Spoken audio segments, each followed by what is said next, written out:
नमस्कार। ओल्गा से गंगा। कहानी का नाम प्रवाहण। स्थान पंचाल। युक्त प्रांत। काल 700 ईसा पूर्व। प्रवाहण भाग 1। एक और हरा हरा वन, उसमें फले करौंदोस की मादक गंध, पक्षियों का मधुर कूजन। दूसरी ओर बहती गंगा की निर्मल धारा। उसकी कछार में चरती हुई हमारी हजारों कपिला श्यामा गाय, जिनके बीच हुकारते विशाल बलिष्ठ वृषभ। कभी इन दृश्यों से भी आंखों को तृप्त करना चाहिए। प्रवाहण तू तो सदा कभी ही शाम के गाने में लगा रहता है और कभी वशिष्ठ तथा विश्वामित्र के मंत्र की आवृत्ति में। लोपा, तेरी आंखें वह दृश्य देखती हैं और मैं आंखों को देखकर तृप्त हो जाता हूँ। हिम, तू बनाने में भी चतुर है। यद्यपि जिस वक्त मुझे उन पुराने गानों को स्वान स्वर में अपने सहपाठियों के साथ दोहराते देखती हूँ तो समझती हूँ कि मेरा प्रवाहण जिंदगी भर स्तनपायी बच्चा ही रहेगा। सचमुच प्रवाहण के बारे में तेरी यही सम्मति है लोपा? सम्मति कुछ भी हो, किंतु उसके साथ एक पक्की सम्मति है कि प्रवाहण सदा के लिए मेरा है। इसी आशा और विश्वास से लोपा मुझे श्रम और विद्या अर्जन करने में शक्ति मिलती है। मैं अपने मन पर जबरदस्त संयम रखने में अभ्यस्त हूँ, नहीं तो कितनी बार मेरा मन इन पुरानी गाथाओं, पुराने मंत्रों और पुराने उद्गीतों को रटने से भाग निकलना चाहता है। जिस वक्त परिश्रम से वह थक जाता है और सब कुछ छोड़ बैठना चाहता है, उस वक्त मुझे कोई दवा नहीं सूझती सिवाय इसके कि लोपा के साथ बिताने के लिए कुछ क्षण मिले और मैं उसके लिए सदा तैयार रहती हूँ। लोपा की पिंगल आंखें कहीं दूर देख रही थी। उसकी पिंगल कोमल केसों को प्रातः समीर कंपित कर रहा था। जान पड़ता था कि लोपा वहाँ नहीं है।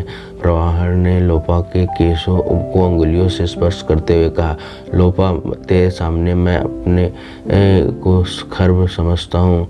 खर्व नहीं मेरे प्रवाहण, उसे अपने कपोल से लगाते हुए लोपा ने कहा, मैं तुझ पर अभिमान करती हूँ। मुझे वह दिन याद है जब मैंने बुआ के साथ आए 8 वर्ष के उस शिशु को अपने शिशुतर नेत्रों से देखा था। मैं उस वक्त 3 या 4 वर्ष की थी, किंतु मेरी स्मृति उस बाल चित्र को अंकित करने में गलती नहीं कर सकती।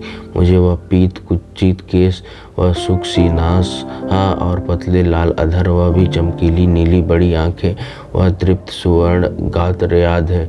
और यह भी याद है कि माँ ने तुझको कहा, पुत्री लोपा, यह तेरा भाई है। और मैं लजा गई थी, किंतु माँ ने तेरे मुंह को चूमकर कहा, पुत्र प्रवाहण, या तेरी मातुल पुत्री लोपा लजाती है, इसकी लाज हटा।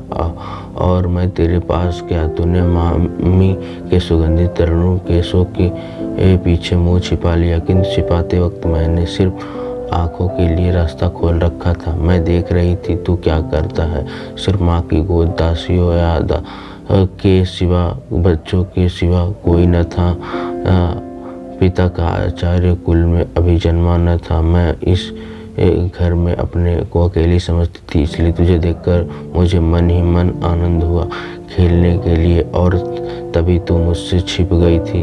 मैंने तेरे नंगे श्वेत शरीर और गोल गोल चेहरे को देखा था। मेरे शिशु नेत्रों को वह बहुत अच्छा मालूम हुआ। मैंने पास जाकर तेरे कंधों पर हाथ रखा। मुझे ख्याल है माँ और मामी ने क्या किया। दोनों मुस्कुराई और बोले, ब्रह्मा हमारी साथ पूरी करे।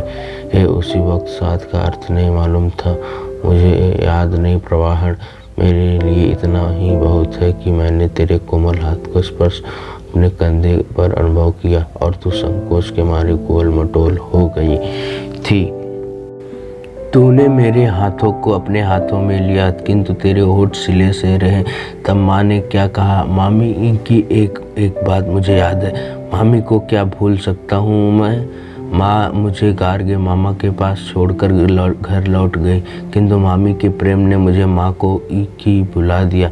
मामी को मैं कैसे भूल सकता हूँ? प्रवाहण के नेत्रों में आंसू भर आए। उसने लोपा के होठों को चूमकर कहा, मामी का मुंह ऐसा ही था लोपा। हम दोनों साथ सोए रहते, तेरी तो नहीं। मेरी आंखें कितनी बार खुलती रहती, किंतु जब मैं मामी को देखता तो आंखों को बंद कर लेता, फिर मंद निश्वास के साथ उनके होठों के स्पर्श को अपने गालों पर पाता। मैं आंखें खोल देता, मामी बोलती, वक्त जागो। फिर वह तेरे मुंह को चूमती, किंतु तू बेसुध सोती रहती। लोपा के आंखों में भी आंसू थे। उसने उदास होकर कहा, माँ को मैं इतना कम देख सकी। हाँ तो उस समय तेरे पास मुँह खड़ा देख मामी ने कहा था यह तेरी बहन है वत्स, इसके होठों को चूम और कह कि आ घोड़ा घोड़ा खेले। इसकी वजह से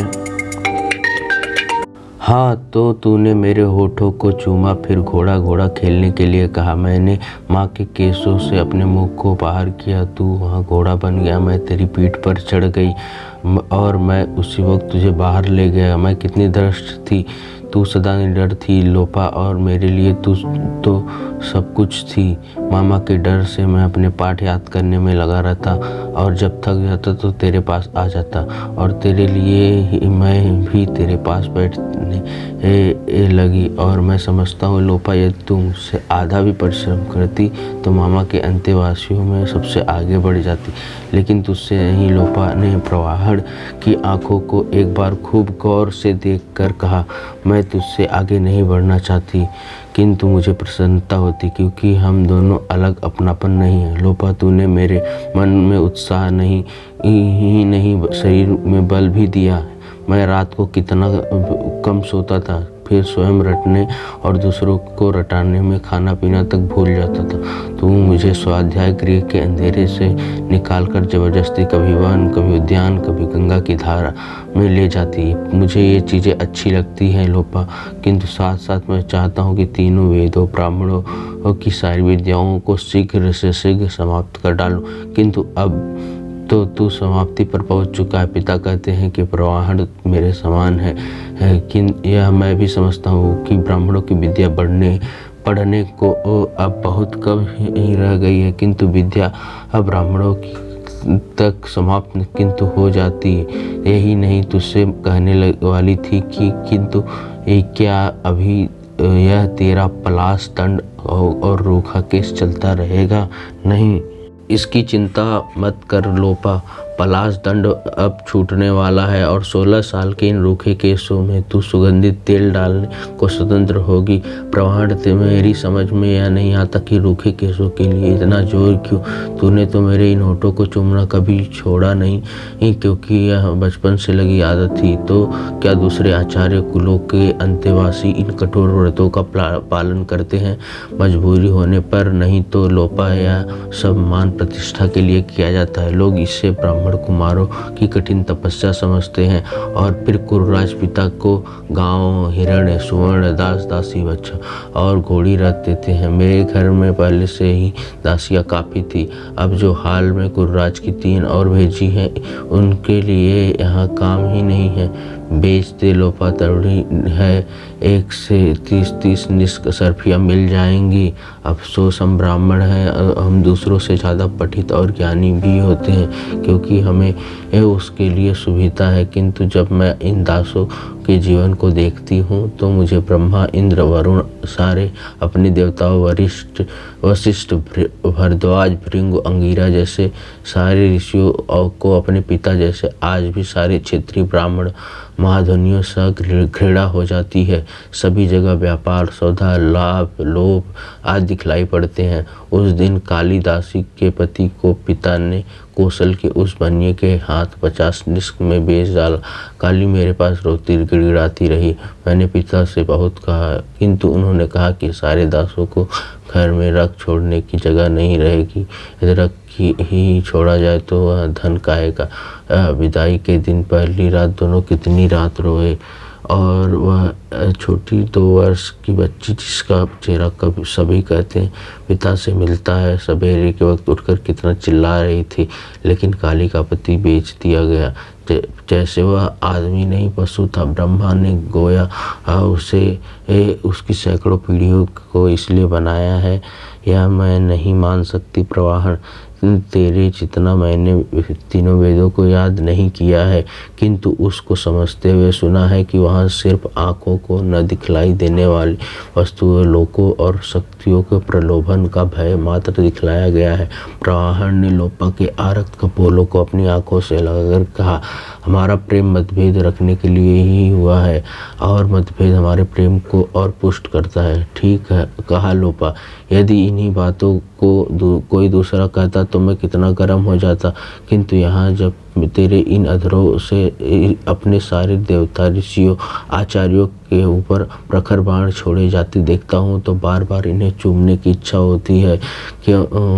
क्योंकि हमारे भीतर भी दो तरह के विचारों के द्वंद्व अक्सर चलते रहते हैं और हम उसके प्रति सहिष्णुता रखते हैं, इसलिए कि वह हमारे अभिन्न अंग है। तू भी मेरा अभिन्न अंग है लोपा।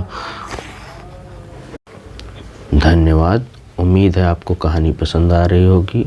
कृपया लाइक करें, शेयर करें, कमेंट करें। धन्यवाद।